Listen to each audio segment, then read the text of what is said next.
Bom dia, gente. Hoje nós vamos falar então sobre os medos, dando continuidade no nosso tema do desenvolvimento socioemocional. Então, na infância, é importante ter medo? Até quando a gente é adulto, é importante ter medo? Sim, é importante ter medo. Algumas coisas a gente tem que temer para poder preservar a nossa vida, né? Porque se a gente não tem medo de nada, a gente vai aí se jogando na frente de um carro, pulando de uma ponte, tudo bem, né? E aí a gente não tem a nossa vida preservada. Então o medo ele tem essa função. Os medos eles aparecem já na infância a partir dos 6 meses, né? A criança já começa a ter medo de sons altos. Então, às vezes, o bebezinho tá lá quietinho, tá dormindo, vem um som alto, um estouro na rua, um carro que buzina, às vezes uma risada mais alta, e a criança se assusta, treme e chora, né? Dos 3 aos 5 anos, a criança já tem esses medos mais intensificados, né? Que não é só do som nem da altura, mas começa já a ter um medo de cachorro, medo de uma borboleta, enfim, são medos que são aprendidos. Como que eles aprendem a ter medo, né? Esses medos são aprendidos, porque a criança ela não tem uma experiência de vida que permita ela saber que ela vai pôr o dedo, por exemplo, numa lagarta e ela vai se queimar. Ela não tem essa experiência prévia, né? Ela não tem ela não viveu isso para saber que uma lagarta pode te machucar.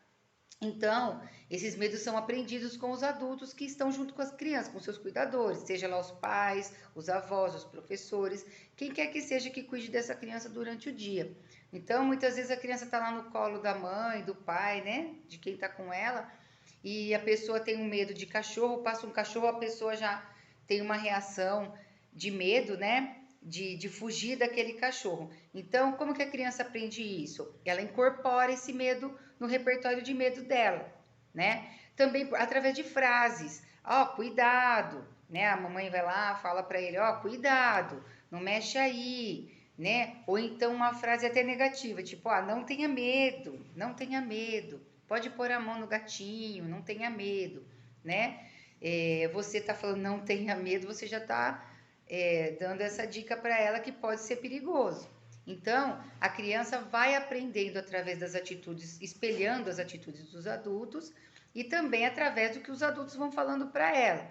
Então, o medo, ele é aprendido, tá? Essas frases de medo, quando a gente fala cuidado, né, essas que eu acabei de falar, elas também elas servem para a criança antecipar o perigo, né? Então ela antecipa o perigo e fica alerta. Quando eu falo, ó, cuidado, né? Então ela já sabe que pode vir alguma coisa aí. Então ela já cria um alerta, né? Que de preservação para ela, dela não se machucar, ou não ser mordida pelo gato, ou de não cair no buraco, né? Olha, a piscina, cuidado, né? Olha, então a piscina é legal, mas ela também representa algum perigo eminente. Então a criança já cria um sinal de alerta e fica um pouco mais esperta do que pode vir acontecer daquele ambiente.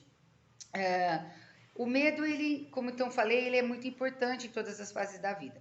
Porém, a gente não pode ficar negligenciando muito esse medo, né? Olha, se ele é um medo muito intenso que a criança tem, a gente tem que ter olhar para isso, né? Porque quando que o medo é ruim? Quando ele começa a atrapalhar a vida da pessoa, quando ele começa a impedir das pessoas fazerem as coisas que elas precisam fazer no seu dia a dia, né? Então a gente tem que olhar para isso. Se é um medo que ele está atrapalhando a sua vida, atrapalhando a vida da criança, impedindo que ela brinque, que ela vá para a escola, então esse medo tem que ser cuidado, tá? Não, também não é legal a gente não ficar falando do medo, né? Ai, não liga não. Ai, não precisa ter medo disso não, tá? Às vezes não falar do medo cria fobias também.